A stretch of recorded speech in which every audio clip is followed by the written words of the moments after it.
Buenas tardes, queridos estudiantes. Muy bienvenidos a una semana más de trabajo en el componente de gestión del conocimiento. Hemos iniciado, bueno, ya estamos, ¿no?, en la segunda semana del segundo bimestre. Ya es importantísimo que tomemos en cuenta todas las actividades que tenemos planificadas, ¿no?, para este segundo bimestre, para poder recuperar nota o revisar qué más podríamos hacer, ¿no?, para no perder el ciclo realmente por algún tema que nos pase, ¿no? Entonces, por favor, revisen sus notas una vez más y evaluemos cómo de aquí hacia adelante podemos recuperar estas notas o podemos mejorar esas notas, ¿ok? He preparado una presentación. Les pido permiso un ratito, voy a compartir la pantalla, ¿ya? Estamos en la unidad 5, ¿ya? Y seguimos viendo el tema de las comunidades de práctica, ¿no? Que son, es una técnica, un método, una manera de realizar la gestión del conocimiento. Es una parte muy importante de la gestión del conocimiento, porque como ya vimos en la semana anterior, bueno, y también hemos venido como que aprendiendo eso durante todo el bimestre, ¿no? La gestión del conocimiento depende inminentemente de que haya una relación o relaciones entre las personas para que se genere algo nuevo. Entonces, las comunidades de práctica son un espacio intencional donde las organizaciones pueden organizar, orientar o sacar más provecho, ¿no? Como que sistematizando un poco los diálogos y conversaciones que las personas tienen alrededor de un tema para, al fin y al cabo, que eso genere algo que sea de valor para el proceso o los procesos que se llevan en la organización. Entonces, voy a compartir la pantalla con el tema que tenemos para el día de hoy. Lo que estamos tratando de ver, entonces, ¿no? Seguimos, es este concepto de comunidad de práctica. Ya nos dice bastante el mismo concepto, ¿no? Aunque no pueda ser tratado de una manera vulgar y cualquiera. Hay una comunidad interesada en un tema y este tema no está volcado a la discusión netamente teórica, sino que también es una discusión práctica, ¿no? Donde las personas se reúnen, como hemos visto en la semana anterior, para discutir cosas más prácticas, ejemplos, vivencias, experiencias de cada una de las personas que está involucrada entonces en esta comunidad, ¿ya? Antes de avanzar con el contenido, me gustaría resaltar que en esta semana tenemos un foro que está abierto hasta el domingo, ¿no? De C8, en que tenemos que revisar un video, un documental muy interesante, ¿ya? Les voy a pasar el link en el grupo de WhatsApp, aún que igualmente está en Canvas, ¿no? Y tenemos que identificar 3 características más importantes que debe tener una empresa para contar con una verdadera comunidad de aprendizaje, ¿ya? Entonces, observen el video, es un video de 40 minutos, no es muy largo, ¿ya? Y saquen estas 3 características más importantes que ustedes a partir del video pueden identificar, ¿no? Y que son fundamentales, ¿no? Para que tengamos, para que encontremos una verdadera comunidad de aprendizaje, una comunidad de práctica en el ambiente organizacional, ¿no? Entonces, aquí se pide máximo 6 líneas. La idea es que sea algo corto, con sus propias palabras. Recuerden siempre que todo lo que suben a Canvas pasa por un filtro, ¿no? Y donde se identifican plagios, copias, ¿no? Referencias, obviamente evaluamos. Entonces, por favor, la idea es que ustedes puedan hacer eso con sus propias palabras, ¿ya? Entonces, esto para que tengan en cuenta, hasta el 18 de junio está abierto para que ustedes realicen esta actividad, ¿no? Es un foro, es una nota importante, es una actividad calificada y una nota importante para la aprobación. Entonces, recordando, retomando lo que vimos en la semana anterior, ¿no? Las comunidades de práctica son grupos de personas que están interesadas en un mismo tema y que mantienen encuentros o reuniones o espacios de discusión para conversar sobre este mismo tema, ¿no? No tiene necesariamente fines académicos, no es que estamos aquí para discutir conceptos, o mejor, no es que están reunidas en estas comunidades para discutir conceptos, sino que muchas veces está más volcado o más direccionada a discutir sobre las prácticas. Cómo se ha venido tratando o cómo se ha vivido o experimentando determinadas acciones que tienen relación con los temas que son pertinentes o relacionados a esta comunidad, ¿no es cierto? Tampoco es que lo llevemos como si fuera una panacea, es decir, que todo se puede abrir ahí y todo se va a discutir. Cuando estamos con un grupo muy diverso de personas y cuya finalidad es un poco más floja, es decir, no es una clase donde hay un contenido formal, tampoco es una reunión de trabajo donde hay una pauta que nos orientamos para determinar las cosas, ¿no? Es común, es natural que un tema se enganche en otro y de ahí vamos abriendo tanto las discusiones que nos perdimos del enfoque principal, ¿no? Entonces, hay este riesgo, bueno, como en cualquier espacio donde hay mucha gente discutiendo cualquier tema, ¿no es cierto? Sin embargo, hay que recordar estos dos elementos que para mí son los más marcantes. Primero, que hay un tema que nos une. Hay un tema central y que debemos preservarlo, ¿no? Y el segundo punto que creo que es muy marcante para que tengamos una comunidad de práctica es el hecho de que las personas están ahí no para determinar un concepto o para encontrar un concepto o algo teórico apenas, sino que a partir de una mezcla buena entre prácticas, experiencias, pero también la teoría de alguna manera, ¿no? Eso nos ayuda a encontrar soluciones a problemas reales, ¿no? Al fin y al cabo, recordemos siempre, la gestión del conocimiento sirve o está dentro de las organizaciones para que generemos innovación, ¿no? Innovación, sea innovación de un producto o de un servicio, pero también innovación de un proceso, innovación de las cosas que hacemos, maneras diferentes de hacer las cosas que hacemos y que quizás resuelvan problemas que son muy concretos y muy reales y que no logramos quizá sin una buena gestión de todo lo que se conoce, ¿no? ¿Cómo podemos implementar una comunidad de práctica, no? Puede ser algo muy ligero, muy informal, o puede ser algo bastante más estructurado, ¿no? Pero hay algunos principios que podemos observar más que un proceso de cómo armar una comunidad de práctica, y es lo que vamos a tratar de ver el día de hoy, ¿no? Primero de todo está el elemento del cultivo, ¿no? Del semillar, del cultivar un espacio, ¿no? Entonces, hay que buscar, ¿no? Si existe ya un espacio donde se discuta sobre el tema que estamos tratando. Puede que ya exista en la organización donde estamos un grupo de personas que se viene reuniendo, ¿no? Para discutir un determinado tema. Entonces, antes de crear un nuevo espacio, lo que sugieren es que criemos o busquemos encontrar estas experiencias si ya existen y al revés de crear otra que haga una competencia, aunque quizás sea un poco diferente, ¿no? Pero busquemos en las semejanzas, en la similitud de los temas, los puntos que nos pueden llevar a una buena convergencia, ¿no?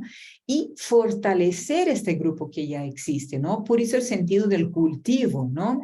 Vamos a cultivar lo que ya existe o caso no exista, iniciar, obviamente, desde el cero con un sembrío nuevo, ¿no?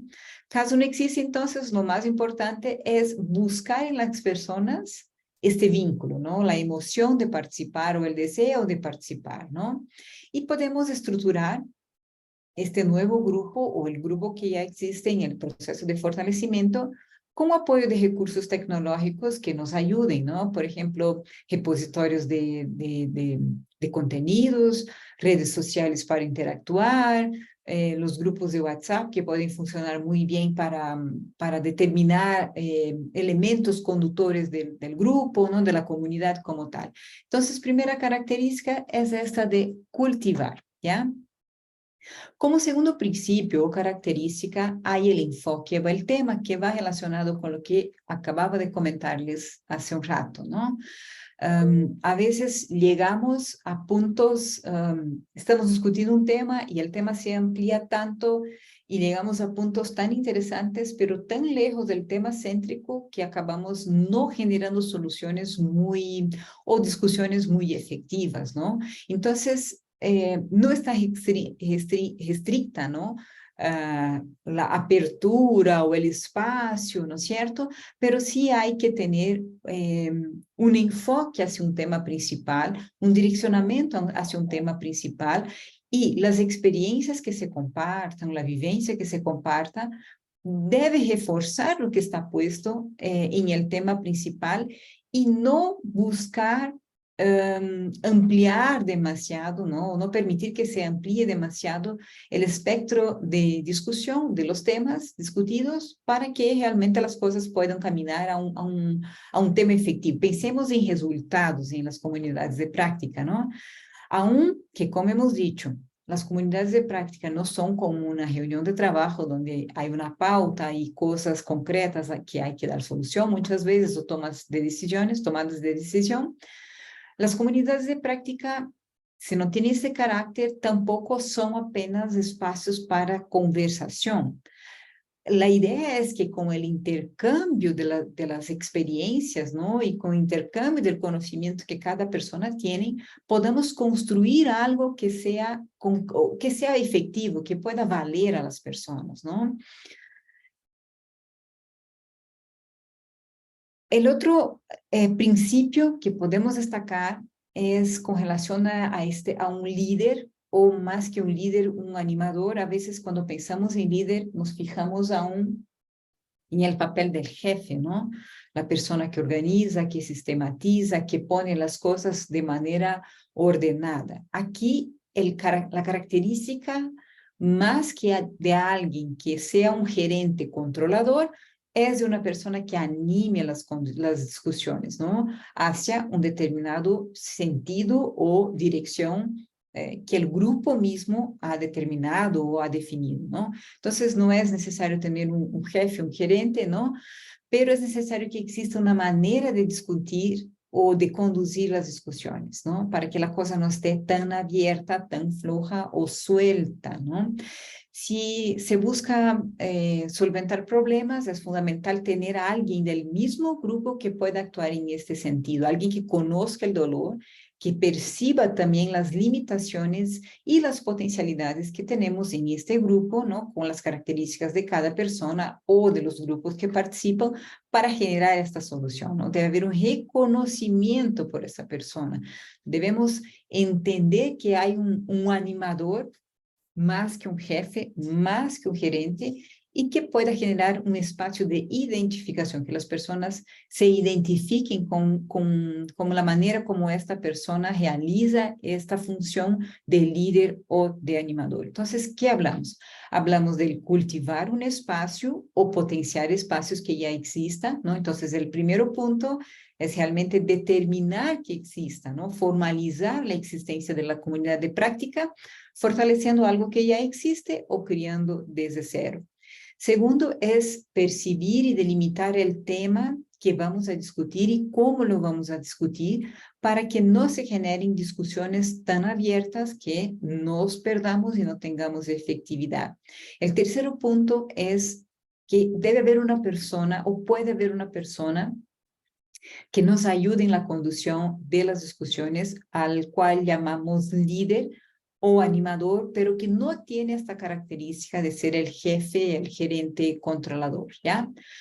La cuarta característica o principio es la manera como participamos. Entonces, hay diferentes maneras de participar en las comunidades de práctica y esas diferencias están relacionadas a la intensidad de la participación de las personas, ¿no? Entonces, hay personas que participan activamente en todas las discusiones, hay los que participan más o menos, los que participan están siempre, pero hablan poco a veces, ¿no?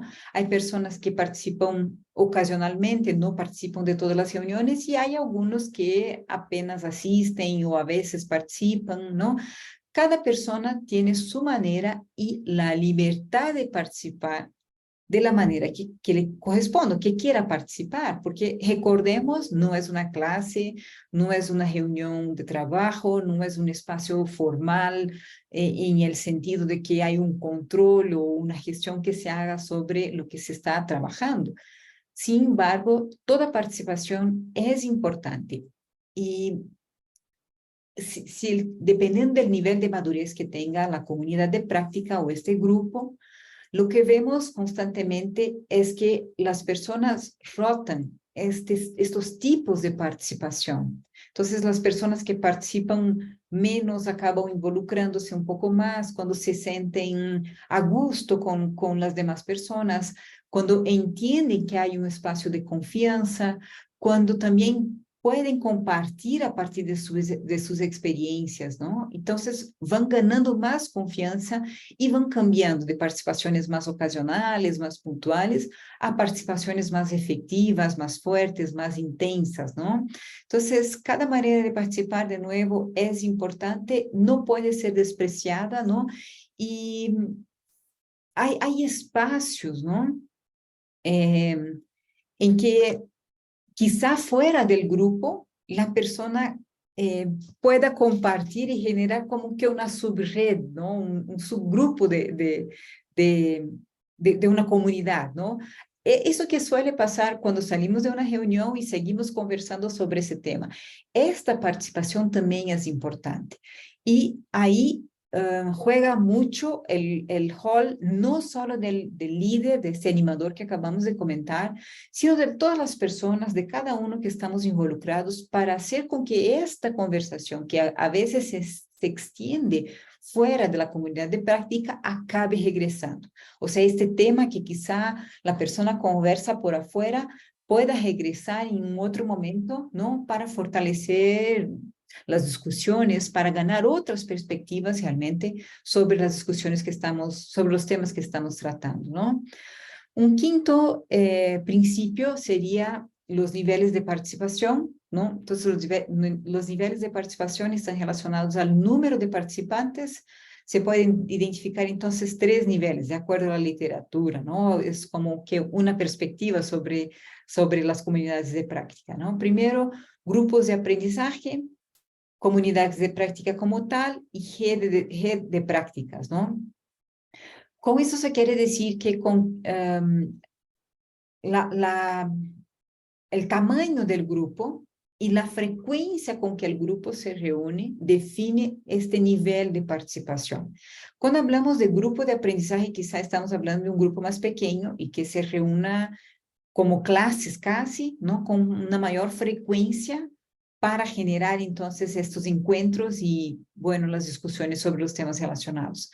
Las comunidades de práctica tienen ya un grupo, también una estructura, son grupos un poco más grandes, ¿no?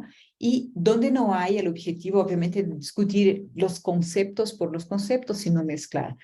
Las redes de prácticas, podría decirse que ya son casi como encuentros entre grupos de prácticas de diferentes locales o diferentes empresas, podría decirse, ¿no? Y que tiene una frecuencia menor de reuniones, pero que al fin pueden encontrarse, por ejemplo, para intercambiar una mesa donde discutamos entre varios grupos sobre temas o experiencias, soluciones que se han encontrado sobre determinado tema que sea eh, de interés de todas las personas, ¿no? Entonces, tanto los niveles de participación como la participación como tal, como vimos antes, ya sobre la intensidad del individuo, ¿no? Del cuánto la persona se dedica, ¿no? Cuanto los niveles de participación para conformar el grupo son elementos claves para determinar entonces una comunidad de práctica.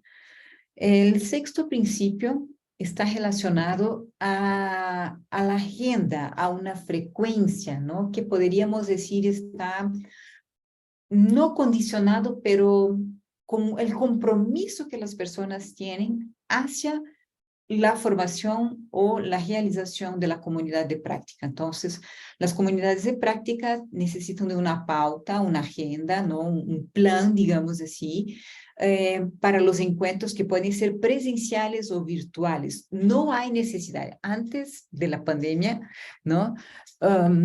muchos autores entendieron que había una necesidad de que los encuentros de las comunidades de práctica fueran presenciales por el tema del contacto y todo eso. Sin embargo, como ustedes mismos son conocedores, ¿no? Todas las interacciones mediadas por Internet o por las redes o por una media, ¿no? La media, como es, por ejemplo, el Zoom o otros canales, YouTube mismo, que también permite una determinada interacción, son buenos ejemplos que nos garantizan niveles de discusión que, tales de cual un encuentro presencial. Por eso, esta agenda, este plan, ¿no? El control de la frecuencia, no de la frecuencia de las personas, sino de la frecuencia de los encuentros, puede ser muy bien mediado con las medias digitales, ¿no? O con los espacios virtuales, garantizando entonces que tengamos incluso integración de más personas que quizá tengan alguna limitación con la presencialidad, como es, por ejemplo, las personas que viven en grandes ciudades, ¿no? Que a veces por movilizarse de un lado a otro es más costoso, más tiempo, o personas que, por ejemplo, tienen alguna limitación de movilidad, ¿por qué no? ¿No? Cuando hay poca frecuencia, es lo que les comentaba antes, ¿no? Se dice que frecuencia de los encuentros, no de las personas, ¿no? Estamos hablando de redes de prácticas, ¿no? En el sentido de que una red de prácticas son diversas comunidades que en determinado punto o en determinado elemento encuentran una necesidad para mantener una reunión ampliada, digamos así, involucrando otras comunidades de práctica. Por último, como última característica o último principio, está el tema de la ergonomía, ¿no? Que está relacionada a la facilidad que se tenga para interacción entre personas y recursos, hablando aquí de recursos de conocimiento, ¿no? Entonces, es los repositorios que ya hablamos, facilitar el uso y el acceso, también la ergonomía del espacio que se está utilizando, cuán fácil es para que todas las personas accedan a un espacio virtual o estén a gusto en un espacio físico para estar reunidas discutiendo, ¿no? Entonces es necesario que todo recurso que sea utilizado, ¿no? Sea fácil, sea cómodo, ¿no? Y esté al alcance, no sea una limitante. La tecnología, nosotros entendemos así, de per sí es un excludente, porque ni todas las personas, por ejemplo, tienen acceso fácil a una computadora, ¿no? La mayor parte de las personas accede a redes, internet y todo eso por medio del celular.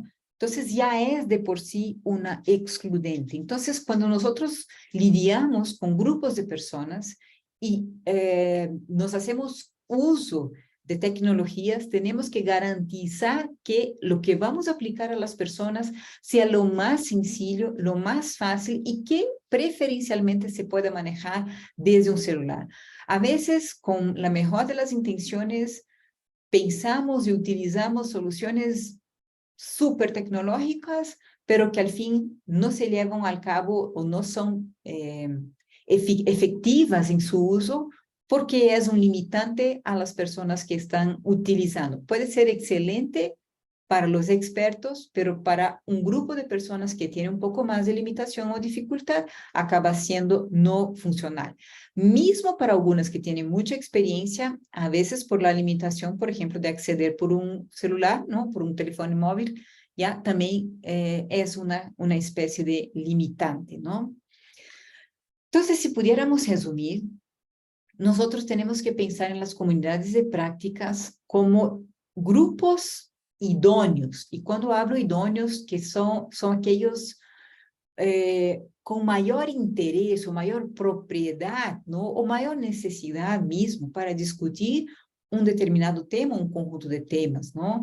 Que exista la figura del líder, pero no el líder jefe o gerente, sino el líder que sea como que un articulador, que conecte las personas, que traiga actividades dinámicas, que pueda motivar e incentivar a las personas a una participación efectiva, que estemos enfocados en problemas y temas pertinentes a este grupo, ¿no?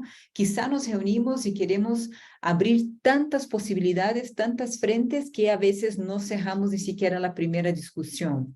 Y que exista una agenda, un plan, una estrategia, un conjunto de estrategias, ¿no? Siempre cuando exista el compromiso de las personas de hacer parte de este grupo. Realmente, la experiencia de las comunidades de prácticas pueden ser muy variados. Les doy un ejemplo personal que vivimos aquí en la universidad. Cuando implementamos un gran sistema, teníamos que discutir procesos, ¿no? Y lo primero que hicimos fue crear grupos multidisciplinares. Nosotros determinamos, por así decir, que existirían grupos, comunidades de prácticas, para discutir temas puntuales, un proceso, no sé, para realizar matrícula, por ejemplo, un proceso para elaborar guías didácticas, ¿no? Y en cada grupo habría una diversidad de perfiles. Entonces, no estarían solo técnicos, ni solo docentes, ni solo administrativos, ni solo desarrolladores, ni solo pedagogos, sino que criamos una mezcla de personas que conformaban este grupo y entendemos que de esta manera los grupos eran los más idóneos y estaban enfocados a un mismo conjunto de problemas o temas para buscar una solución. Los líderes salieron casi naturalmente, porque como eran distintos grupos, cada grupo tuvo un comportamiento distinto. Para implementar el sistema, de donde nace toda esta idea de crear estas comunidades de prácticas, ya teníamos líderes, ¿no? Entonces, estos líderes eran las personas que conducían, que llamaban, que armaban las discusiones, que armaban cómo iban a hacer validaciones, cómo había sido en tal lugar, armaban visitas a otras universidades para entender cómo se hacía, ¿no? Lo que llamamos de benchmarking, ¿no? Pero en cada grupo, como les decía, hubo un modelo diferente y hubieron grupos que el líder sale de entre las personas que están participando y no necesariamente es el líder inicial, ¿no? Y claro, como era en la implementación de un sistema, y muchos de ustedes deben haber pasado por una experiencia de implementar sistemas o de ser usuarios, ¿no? En la implementación de sistemas en sus empresas, saben que hay plazos que se tienen que cumplir. Entonces, toda la agenda y los compromisos de las personas era basado en este compromiso institucional de entregar ese sistema a la universidad. ¿Por qué le llamamos de comunidad de práctica? Porque al fin las personas tenían mucha libertad, no de discutir el concepto como tal, sino de comentar sus experiencias, ¿no? Entonces vino una secretaria, comentaba su perspectiva, un mismo docente comentaba de su perspectiva, un administrativo, un técnico y así por delante. Y así construimos visiones sobre la mejora de los procesos con la contribución de todas las personas. Criamos una pauta, criamos una agenda, criamos un grupo de trabajo y presentamos soluciones concretas a partir entonces de la discusión que llamamos multidisciplinar porque habían diferentes perspectivas sobre el mismo tema. Eso es lo que me gustaría de traer esta semana. Espero que sea útil a ustedes este conocimiento. Por favor, recuerden siempre de buscar tanto en el texto base como la guía didáctica, la orientación y los contenidos que deben considerar para sus evaluaciones, ¿no? El grupo de WhatsApp está siempre activo y por favor hagan uso de esas herramientas para que podamos ahí llevar a cabo un buen desarrollo del ciclo, ¿no? Me despido entonces y hasta la siguiente semana.